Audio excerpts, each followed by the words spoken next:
Meus irmãos, nós vamos abrir a palavra de Deus na carta de Tiago, capítulo 4, versos 2 e 3. Carta de Tiago, capítulo 4, versos 2 e 3.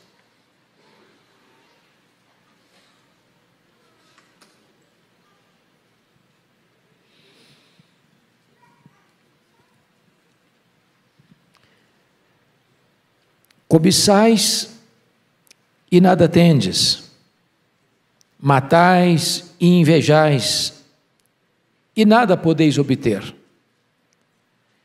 Viveis a lutar e a fazer guerras, nada tendes porque não pedis. Pedis e não recebeis, porque pedis mal, para esbanjardes em vossos prazeres. Hoje eu gostaria de tratar com vocês sobre o tema quando o não de Deus é a melhor resposta. Quando o não de Deus é a melhor resposta. Há momentos em que o não de Deus é a maior consolação que podemos receber. Deus nos ama e nos ama a tal ponto que Ele não defere, não atende todas as nossas orações. E exatamente a negativa às nossas orações é a maior bênção que Deus pode nos dar. Deus é Pai, Deus é bom. E Ele sempre tem o melhor para nós. Quando o nosso pedido está na contramão da vontade dEle, Ele diz não, porque nos ama. Nós não enxergamos no escuro, nós não enxergamos na curva, nós não enxergamos o futuro, e nós nem sabemos o que é melhor para nós. Então, o não de Deus, muitas vezes, é a melhor resposta que podemos encontrar. É a maior expressão da misericórdia de Deus por nós. Josué Rodrigues, pastor presbiteriano e compositor cristão, disse que portas abertas e portas fechadas são a mesma coisa, se abertas ou fechadas por Deus.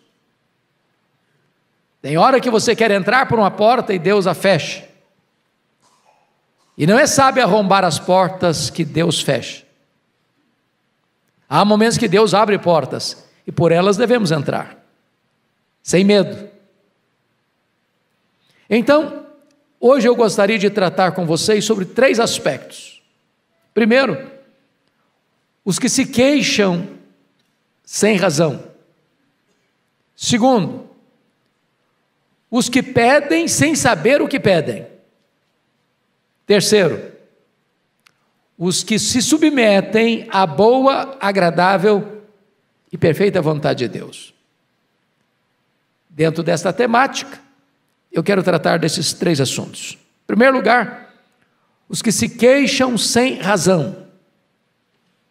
São muitos, e talvez todos nós que estamos aqui, que sendo nós hoje mais do que éramos ontem, tendo nós mais hoje do que tivemos ontem, sendo nós mais honrados hoje do que fomos ontem, e não obstante isso, ainda nos queixamos. E eu gostaria de ilustrar. Pense comigo em Adão. Em Adão. Antes de Deus formar Adão,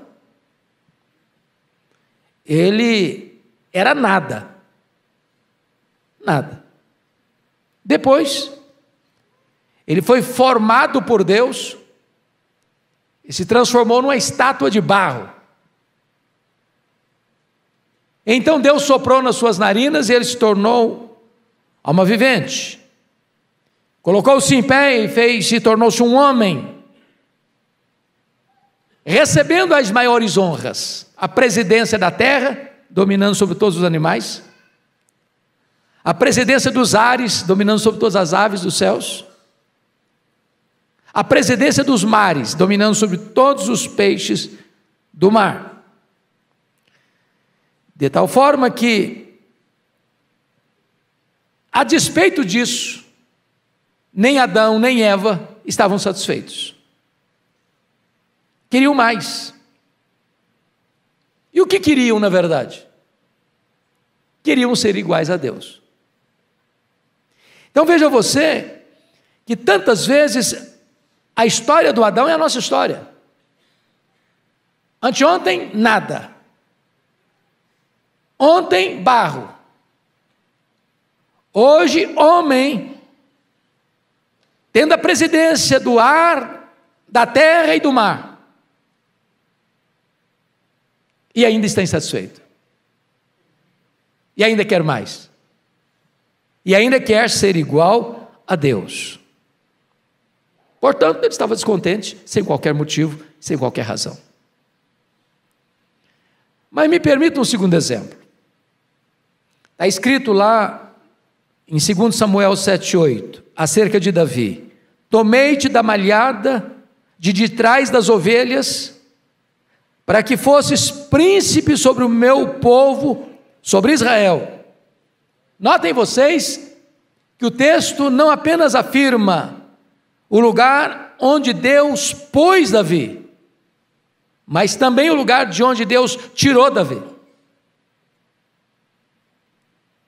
Deus o tirou de trás da malhada, Deus o colocou no trono. Se você olhar a sua história, de onde Deus tirou você? Onde Deus colocou você? Ontem, perdidos, escravos do pecado, escravos do mundo, escravos do diabo, mortos nos nossos delitos e pecados, rumando para a perdição eterna. Hoje, salvos pela graça, lavados no sangue do Cordeiro, habitados pelo Espírito Santo de Deus, habitaremos para sempre com Ele. Então não há motivo para você nem para mim estarmos hoje descontentes. Pense comigo ainda, os dois filhos de Zebedeu, Tiago e João. O Senhor Jesus estava mergulhado na sombra da cruz, falando do seu máximo sacrifício, quando eles, por intermédio da mãe, rogam a Jesus um lugar especial, de deferência, de destaque e de primazia. Ontem, empunhando redes, lavando redes. Hoje, discípulos e apóstolos do Senhor Jesus Cristo, mas estão insatisfeitos, querem mais, querem primazia no reino. Estavam se queixando sem motivo, sem razão.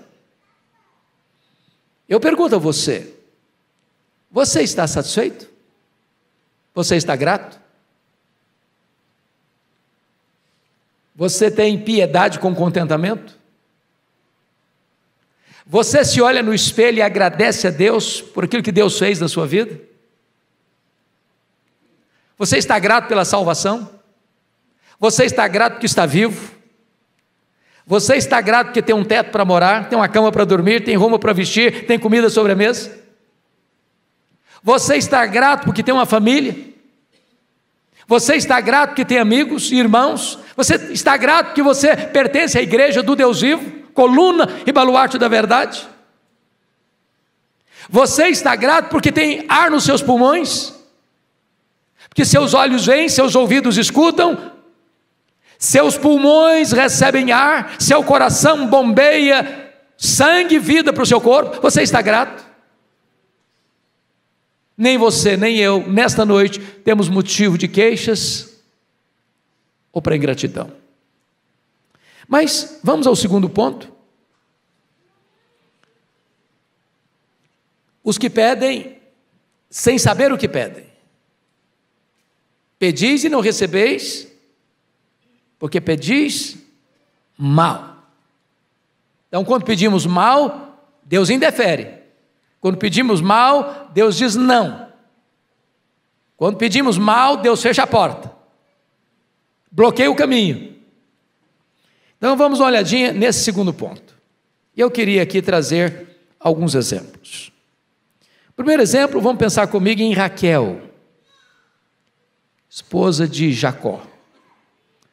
A Raquel, e não obstante ser a esposa amada de Jacó, ela não tinha filhos, ela era estéril. A Lia tinha filhos. As concubinas, Zilpa e Bila, tinham filhos. Raquel não os tinha.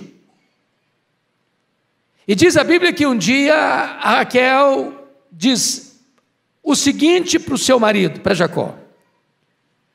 Lá em Gênesis 30, versículo 1. Dá-me filhos, senão eu morrerei. Preste atenção, não dá-me filho. Ela coloca no plural, dá-me filhos, senão eu morrerei. O que Jacó respondeu para ela? Os filhos só Deus os dá, e só Deus os pode dar. Os filhos são herança de Deus. Mas vejam você, que ela tinha o amor do marido, mas ela queria filhos, porque entendia que ela só podia viver se tivesse filhos. E o que acontece com ela? A sua oração foi atendida, seu pedido foi deferido, e ela teve José. Mas ela não se contentava em ter um filho, ela queria filhos, e já deu o diagnóstico: dá-me filhos, senão eu morrerei. E diz a Bíblia que então vem o segundo filho, atendeu o pedido, no plural, e na mesma medida que ela pediu filhos para viver, ao ter filhos, ela morreu no parto. Eu fico imaginando se Raquel soubesse que ao ter seu pedido atendido, achando que ao ter filhos ela teria razão para viver, porém ao ter filhos ela estaria selando a sua morte, se ela teria feito o pedido, se ela teria prazer em ter seu pedido deferido. Quantas vezes, meus irmãos, nós também não sabemos o que estamos pedindo, achando que o que vamos pedir vai nos dar vida, e o que estamos pedindo vai nos matar. Mas me permita um segundo exemplo. Vocês se lembram de Sansão? Sansão era um nazireu, consagrado desde o ventre. Sansão foi levantado por Deus para ser juiz, o único juiz de Israel que fez carreira solo. Sansão deveria libertar o povo de Israel das mãos perversas dos filisteus. Diz a Bíblia que um dia, ele caminhando por uma cidade, ele viu uma moça filisteia, e ao chegar em casa, ele disse para o seu pai: eu quero aquela moça para mim. Seu pai disse: não, filho, ela é filisteia, ela tem outros deuses, ela faz parte do povo que nos oprime, tem tantas moças em Israel. E ele respondeu: eu quero esta, porque só desta eu me agrado. E aí você vai encontrar que a derrocada de Sansão decorre do fato dele ter o seu pedido atendido. E esse gigante vai terminar a sua biografia acorrentado, cego, num templo pagão, sendo motivo de chacota, de zombaria, de escárnio. Eu fico a imaginar que se o Sansão soubesse o fim da linha, o final da história, a consequência de ter seu pedido atendido, se ele teria mantido a sua súplica, a sua oração, e ter o seu desejo atendido. Cuidado para você não insistir em alguns pedidos. Cuidado para você não querer arrombar a porta que Deus fecha. Porque muitas vezes o não de Deus é a sua máxima expressão de misericórdia à sua vida. Pense comigo no pródigo. Diz a Bíblia que o filho pródigo chega para o seu pai e pede antecipadamente a herança. E pensou que ao receber a herança antecipada, iria desfrutar de um tempo feliz, de uma vida aventurosa, de muitos prazeres e deleites. E diz a Bíblia que ele vai para um país distante e vive regaladamente, desperdiçando a sua fortuna com a vida dissoluta. E a história prossegue, e a Bíblia nos diz que esse homem, num tempo de crise, e a crise chega, o atingiu de cheio. E o único lugar que conseguiu encontrar foi um chiqueiro, para guardar porcos. Lá está aquele jovem, talvez magro, desfigurado, com roupas sujas, mal cheirosas, com a corneta dependurada no pescoço, colhendo os frutos do seu desejo.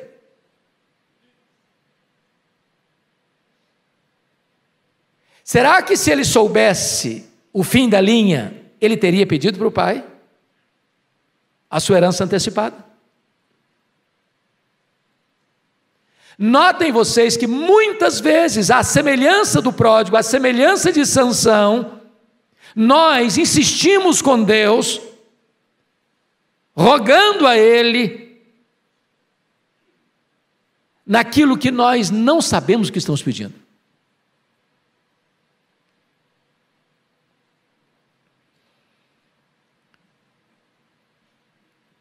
Notem mais.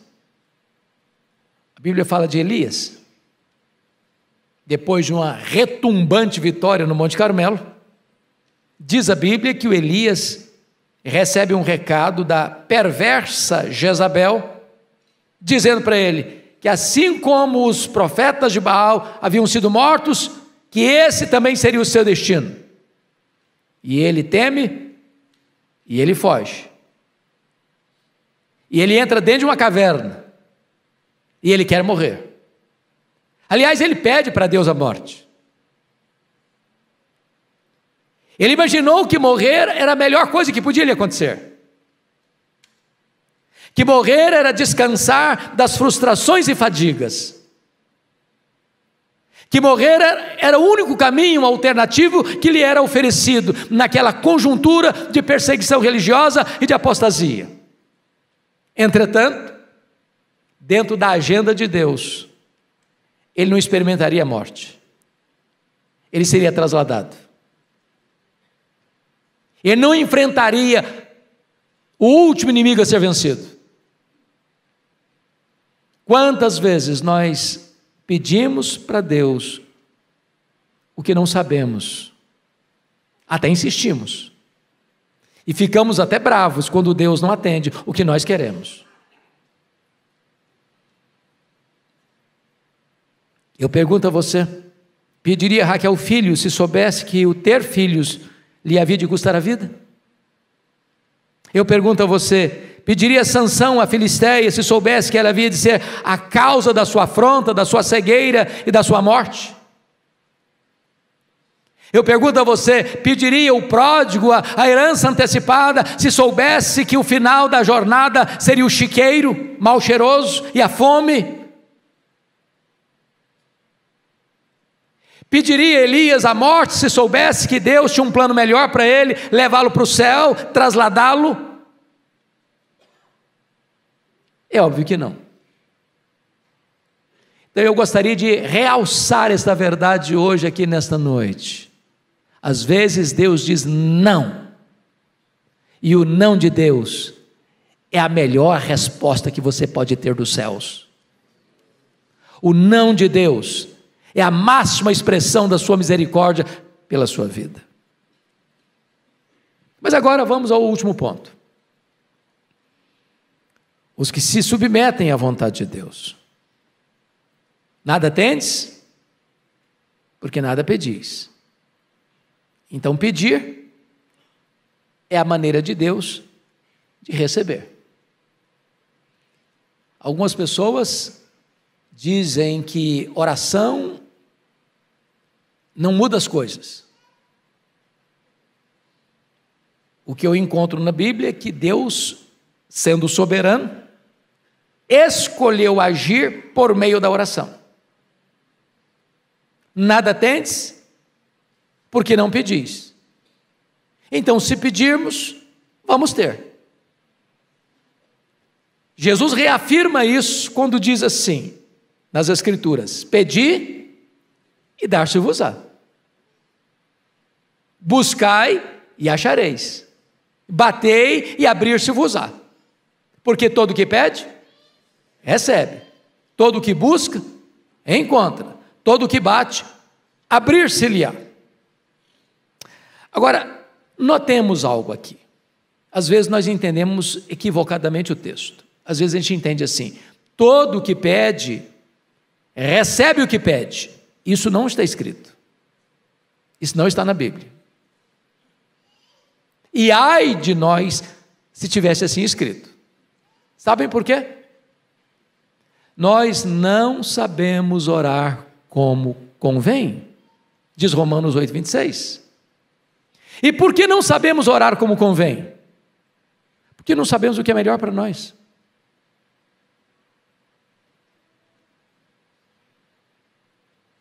O Senhor Jesus Cristo disse que nós, pais, mesmo gostando e amando os nossos filhos, ou mesmo sendo nós pais imperfeitos, se um filho pede para nós um pão, nós não damos para ele uma pedra. Se um filho pede para nós um peixe, nós não damos para ele uma cobra, uma serpente. Se um filho pede para nós um ovo, nós não damos para ele um escorpião. Somos maus.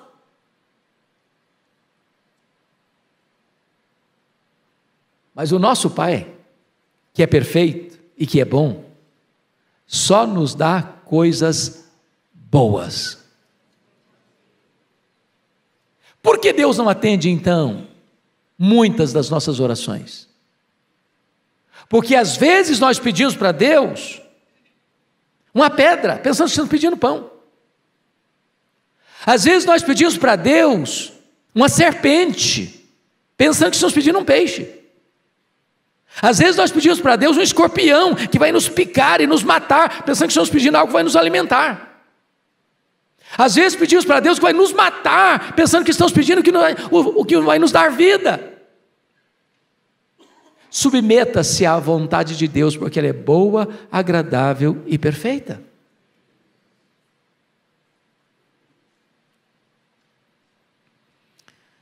Vejam vocês,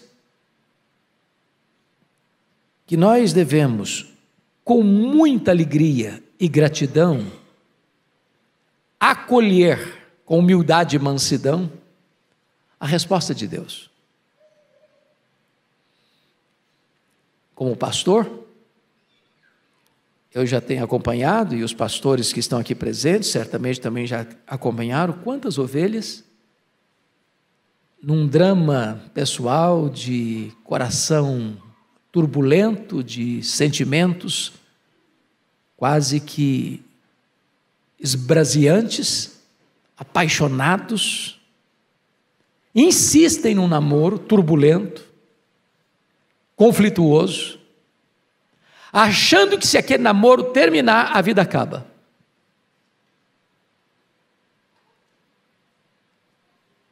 E a pessoa chora, e a pessoa sofre,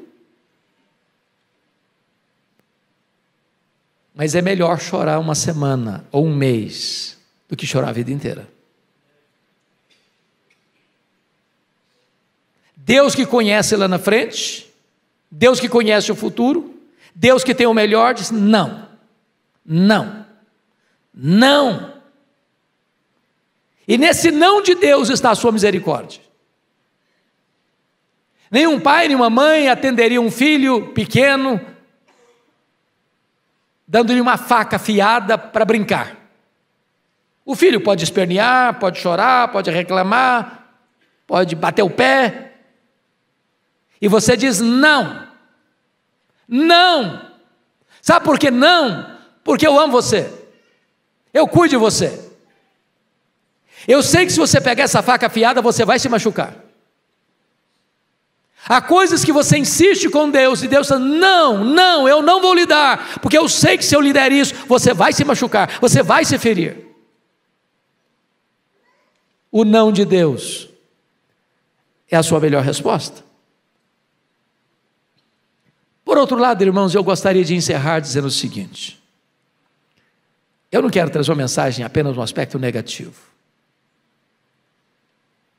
Essa palavra tem um aspecto positivo, de você orar. Nada tendes, porque nada pedis, então é hora de pedir. É hora de pedir. Eu gosto de uma expressão do reverendo Augusto Nicodemos, quando ele diz o seguinte: oração é para fraco.